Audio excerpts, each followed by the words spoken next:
I immediately put up a temporarily closed sign on my diner and headed to the apartment where my son and his wife live. The room was pitch dark, and I couldn't see well.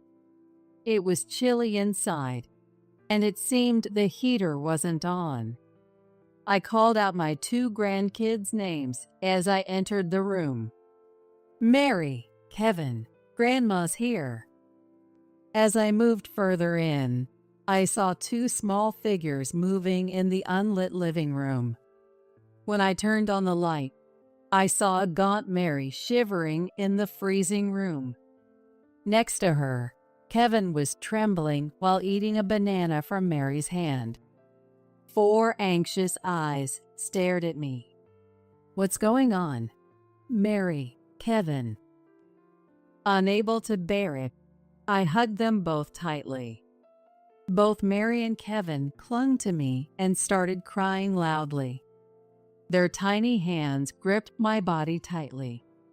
I could only imagine how scared and lonely they must have been. Their mom collapsed and never returned from the hospital. Thinking about their feelings made my heart ache. Their dad, John, was not there. When I called to ask where he was, he laughed and said, "We're on a family trip to Hawaii. We'll be back tomorrow." "I see. Be safe." I hung up the phone. When he returned home later, he witnessed an unbelievable scene. "My name is Diana. I run a small diner and was busy with lunch today.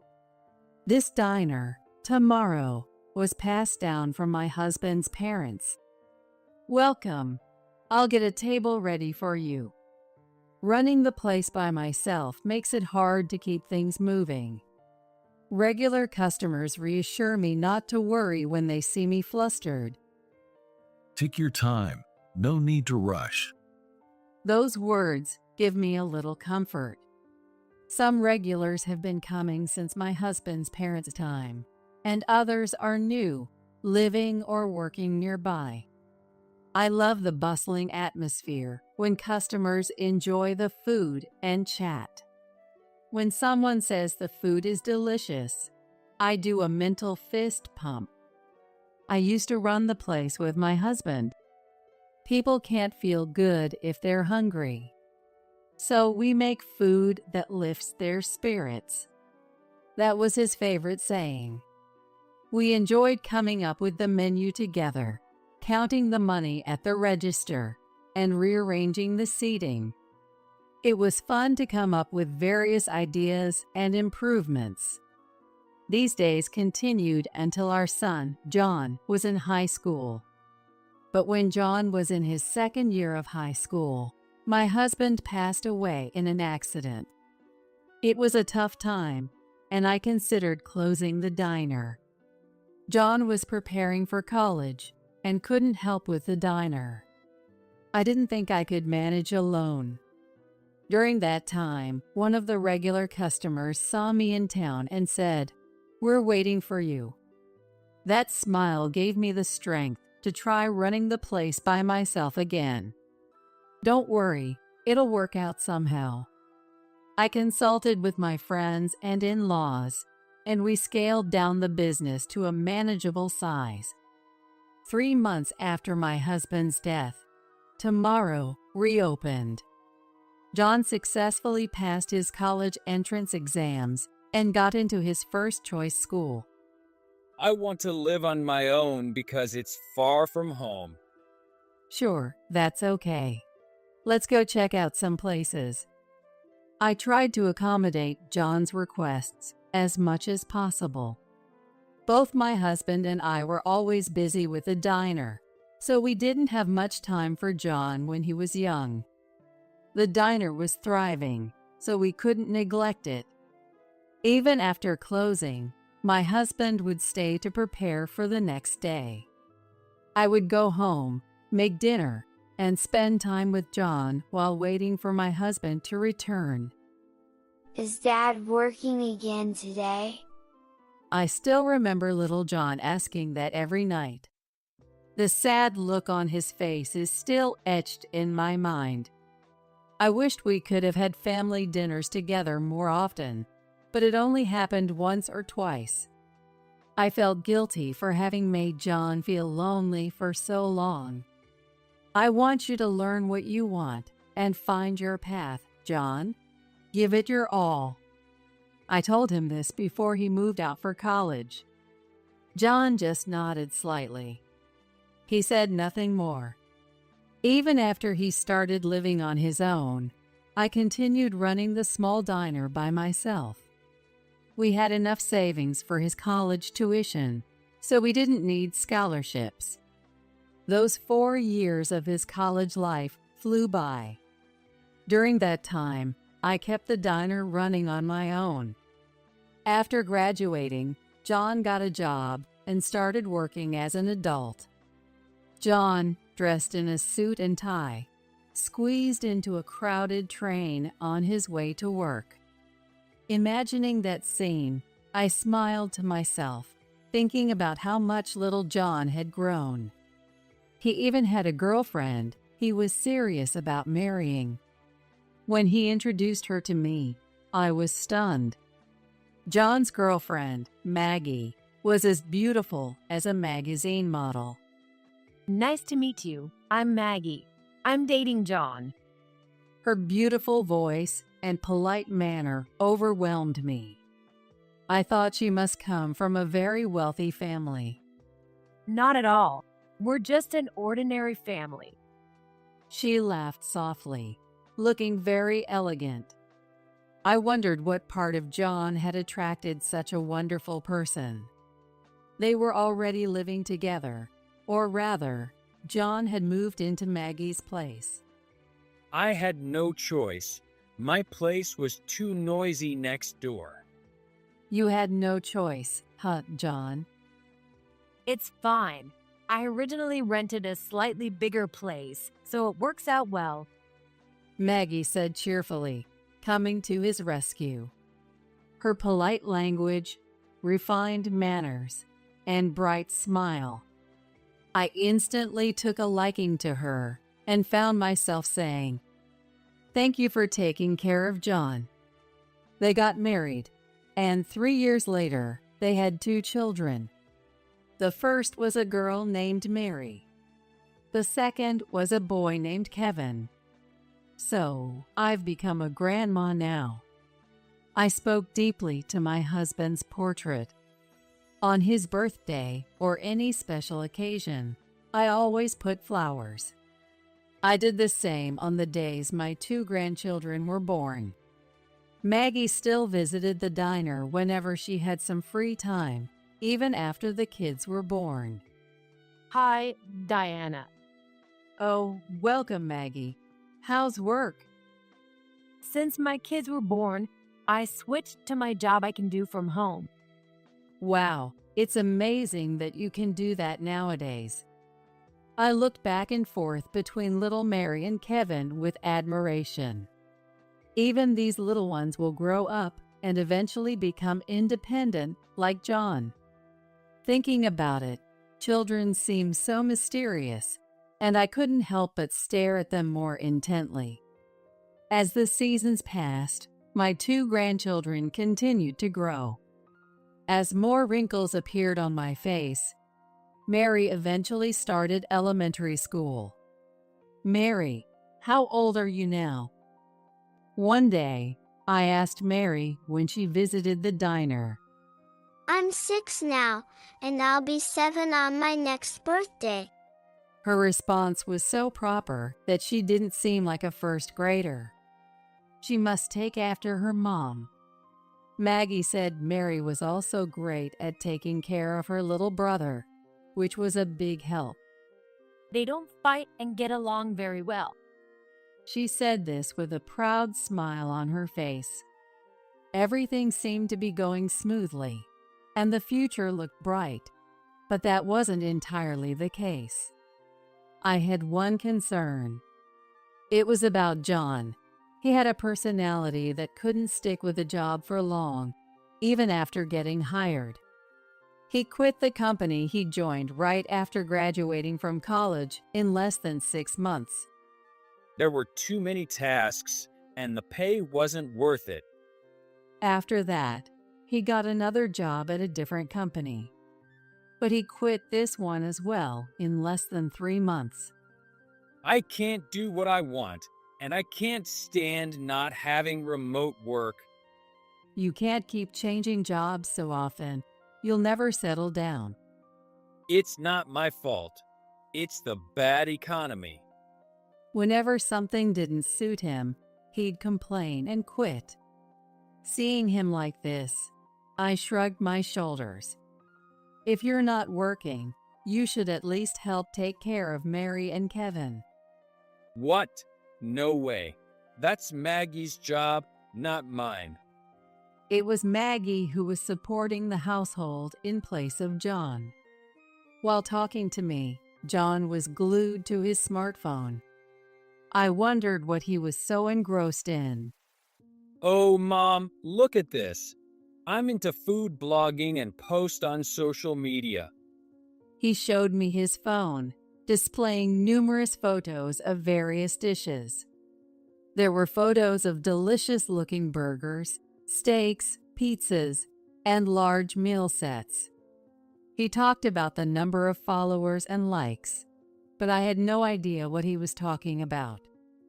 Instead of playing around like that, why don't you get a real job? It's not playing. I'm serious. I'm aiming to be an influencer.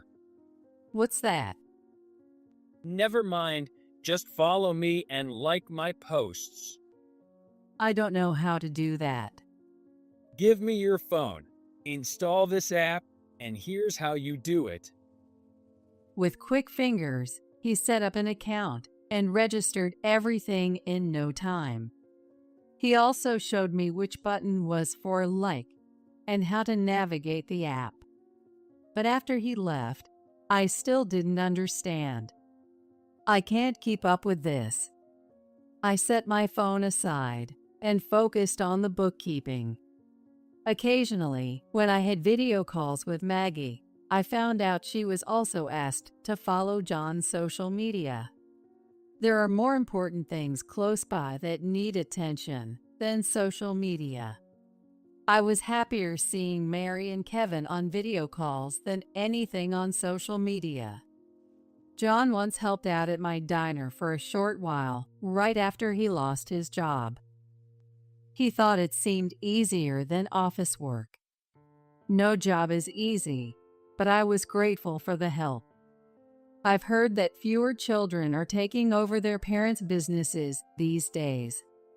I didn't plan to force John to take over, and I was prepared to close the diner when the time came.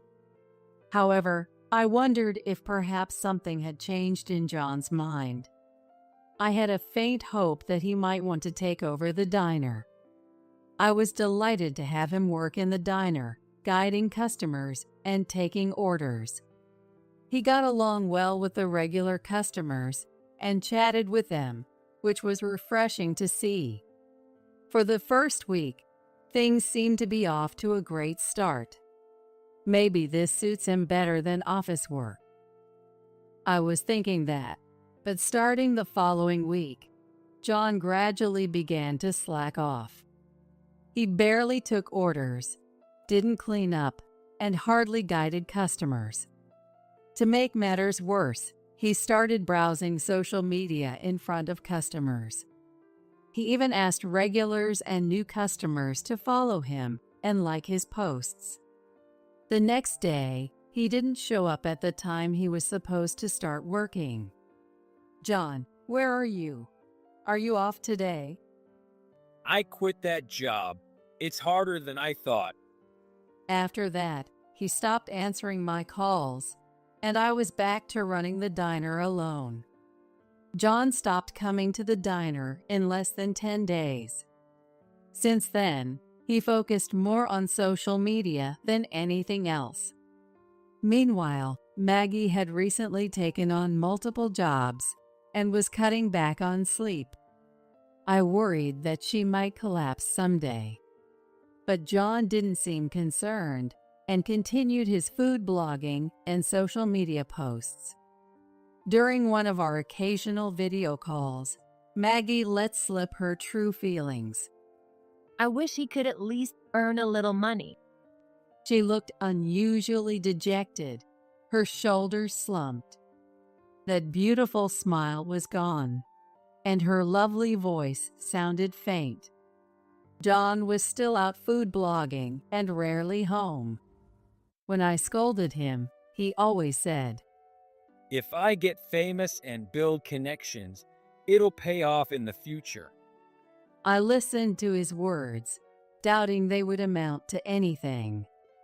However, if John could make a living that way, I wanted to support him. Part of me wanted to let John do what he wanted, and I was too lenient. Maggie also seemed to believe in John and couldn't strongly criticize him. Thanks to his efforts, his follower count and likes were slowly increasing. But I soon realized that was a mistake. One day, I was at the diner as usual. The weather forecast predicted a cold, cloudy day with possible snow at night. After lunchtime, there were no customers, so I spent the time preparing for the evening and cleaning the diner. While wiping the tables, my phone rang in my pocket. It was Maggie. I thought it might be another video call, so I answered. But her voice on the other end was very weak. Diana, I'm sorry. I need to tell you something. She told me she had collapsed from overwork a few days ago and was hospitalized for a while. Hospitalized. How are you now? Are you okay? I'm managing somehow. You should have told me sooner. I'm sorry. I wanted to, but John said not to worry you. John? He said he would take care of our kids himself, but I'm worried about them. Of course. Is John at home? I couldn't imagine him doing such a thing. But with his wife hospitalized, even John should take care of the kids. He said he would look after them. I want to believe him, but... Her hesitant tone gave me a bad feeling. He's posting pictures on social media. I don't think he's watching our kids. Maggie followed John on social media. And just in case, she decided to check the app. John had been casually posting pictures of hamburgers on the day Maggie was hospitalized and the day after. I listened to Maggie's story in disbelief. And the restaurant is out of state. This couldn't wait. I couldn't imagine kids under 10 cooking for themselves without a parent at home. Got it. I'll go to your house now. I want to come with you. No, Maggie, you need to rest in the hospital, I said firmly and hung up. If I didn't, she would have insisted on coming along. With doctor's orders, she couldn't leave the hospital. I quickly put up a temporarily closed sign at my diner and headed to my son's apartment. It was about 2 train stops away. Thank goodness I had a spare key for emergencies. I hurriedly unlocked the door and went inside. Mary, Kevin, where are you? The room was pitch dark, and I couldn't see well. I stepped forward and kicked something like a plastic bottle. In the silent room, I took another step. It was chilly inside, and it seemed the heater wasn't on. Mary, Kevin, Grandma's here. As I moved further in, I saw 2 small figures moving in the unlit living room. When I turned on the light, I saw a gaunt Mary shivering in the freezing room. Next to her, Kevin was trembling while eating a banana from Mary's hand. 4 anxious eyes stared at me. Mary, Kevin. Unable to bear it, I hugged them both tightly. Grandma. Both Mary and Kevin clung to me and started crying loudly. Their tiny hands gripped my body tightly. I could only imagine how scared and lonely they must have felt. Their mom collapsed and hadn't returned from the hospital, which must have been terrifying. Thinking about their feelings made my heart ache. I'm sorry I didn't notice sooner, but everything will be okay now. I turned on the heater and found coats for them until the room warmed up. I boiled water in the kitchen and made hot cocoa. Mary and Kevin drank the cocoa from their mugs, savoring every sip. I hadn't seen John anywhere. Not even his shoes were around. Hoping it was a mistake, I called John. John responded immediately. Oh, Mom, what's up? He said with a chuckle. What are you doing? I'm eating a limited time menu. It's going to be a hit on social media. Where are you now? We're on a family trip to Hawaii. We'll be back tomorrow. I could hear the noise of a bustling place in the background. He was definitely at a tourist spot. But he was alone, not with the family. Even now, he seemed to only think about himself. He couldn't protect Maggie or Mary and Kevin. I knew I had to protect them myself. I tried to remain calm despite my anger boiling inside. I see. Be safe. Huh? Oh, right, and the souvenirs. I hung up before he could finish. He had also hidden the fact that Maggie was hospitalized, and he had left the kids alone just to eat a limited-time dish. When I asked Mary, it turned out John had lied about going to work. I knew it. Mom overworked and collapsed, right? She understood, in her own way, why her mom had collapsed. Even if she didn't know the word overwork, she knew it was from working too hard. How could John not understand what even a child could grasp? Mom always looked unwell. So I was feeding Kevin something from the fridge. What about you, Mary? Did you eat anything? No, I held back. She shook her head. Her cheeks sunken and far too skinny for an elementary school kid. She must have gone without food for days while her parents were absent. I haven't been to school. I want to see everyone, but I thought I should wait for Dad to come back. Mary's eyes welled up again. You've been very brave, Mary. I decided to stay at their apartment that night. I wanted to cook a meal for them, but the fridge was empty. I couldn't make an omelet with just ketchup. Well, we'll have to eat out. What do you two want to eat? They were so hungry they couldn't stop naming dishes. We ended up at a casual diner, eating hamburgers, omelets, and parfaits. Seeing their smiles made me feel relieved. People can't be happy on an empty stomach. I remembered my husband's words. Once we got back home, both kids fell asleep quickly, their tummies full. Watching their peaceful faces, I thought about John. Even the next day, John didn't return. I asked Mary and checked John's social media to see what he was up to. While social media is convenient for sharing information, it also made it easy to track his actions. That day, he posted about eating pizzas at another restaurant. That boy. Just wait.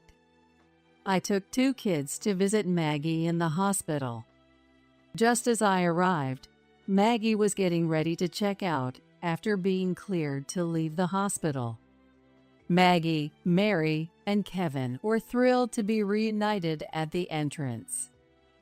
But why are you here? I can't tolerate what John is doing. You all should come stay with me. But I can't impose on you. You're not imposing. It's John who's causing trouble. I'm sorry for his awful behavior. I then whispered a plan to her. Maggie was momentarily surprised, but then decided to take action. John finally returned a week after he said he would. But the house was completely empty. What's going on? He even posted about it on social media, treating it as a joke. Minutes after his post, he showed up at my diner. Hey, Mom. Listen, Maggie and the kids. He started talking as if he couldn't believe it. When I got home, nobody was there and everything was gone. So? It was lunchtime, and the diner was full of regulars. John, looking for sympathy, started sharing his story with them. I've been working so hard on social media for my family, and my wife and kids just left. Oh, that's tough. I listened with indifference, but the regulars had a different reaction. I could hear the sound of chairs scraping as people stood up around me. Then, slowly and quietly, they began to close in on John. Isn't it terrible? Right, everyone? Still not understanding the situation, John continued to provoke. You're the guy who calls himself Johnny on social media, right? Yeah. Are you a fan? Thanks for following me. Not a chance. You practically forced us to follow you. What? Other customers nodded in agreement. I keep receiving notifications, so I looked at your posts and found that you treat the food poorly. Did I do that? Yeah, you played around with free toppings and dismissed food after one bite, saying it was awful. That was just a joke. And you neglected your wife and kids while fooling around. But I was trying to become an influencer to make money for them. What influencers? The regular customer blushed red and scolded John. Others joined in, and the diner was filled with shouts of disapproval. I had explained the situation to the regulars before John arrived. Maggie had canceled the apartment lease right after being discharged from the hospital. And now she is living with me along with Mary and Kevin. Because John had neglected his family, focusing only on his social media. Moreover, he was solely focused on increasing his followers and likes on social media. When I told the regulars about everything, they were furious, having seen John's actions online. One regular said, "I'll give him a piece of my mind," and called others to join in. Unaware of all this, John continued posting on social media. Stop it. It's not my fault. Help me. Crying, John was pushed out of the diner by the angry regulars. Never show your face here again. John was harshly scolded by the regulars and fled, screaming. After that, he disappeared. A few weeks passed. The weather forecast mentioned preparing for pollen as spring approaches. I've been feeling a bit itchy in my nose lately, probably because of that. Maggie, who suffers from hay fever, complained about her nonstop runny nose. I noticed more regulars wearing masks too. Thinking about John, I remembered that he didn't have hay fever, as far as I knew. His whereabouts were unknown. He had been urging his friends to follow him on social media in his quest for fame. But that backfired. Since that day, His social media account had been flooded with negative comments from followers who knew the situation. Of course, his identity was exposed, and he probably won't return to this town. It's karma for disrespecting food. I continued running my diner while living with Maggie and my 2 grandchildren. We recently created a website for the diner, Tomorrow, allowing customers to make reservations via smartphone. Maggie, who works in web design, handled it effortlessly. The website featured our menu and the spirit of the diner inherited from my husband's parents, as well as information about my husband. I never got to meet John's dad, but through these stories, I feel like I know him. It's a wonderful website. Thank you, Maggie. Her contributions didn't stop there. She systematized our inventory and sales accounting, making daily bookkeeping much easier. What used to be done by hand is now automatically calculated by entering it into the computer. How convenient. Even I, who struggled with smartphones, quickly got the hang of it. With the ability to handle phone reservations, customer traffic increased. Mary started visiting the diner after school. She even helped answer the phone. Hello, this is Tomorrow. Yes, you'd like to make a reservation? Though a bit hesitant, she shook her head when I offered to take over. The special is, fried chicken. It's seasoned with special spices and fried to a crisp. Her diligent note-taking while handling calls charmed the regulars. Everyone was enamored by her cuteness. I wondered if she might take over my diner someday, as I continued to manage it day by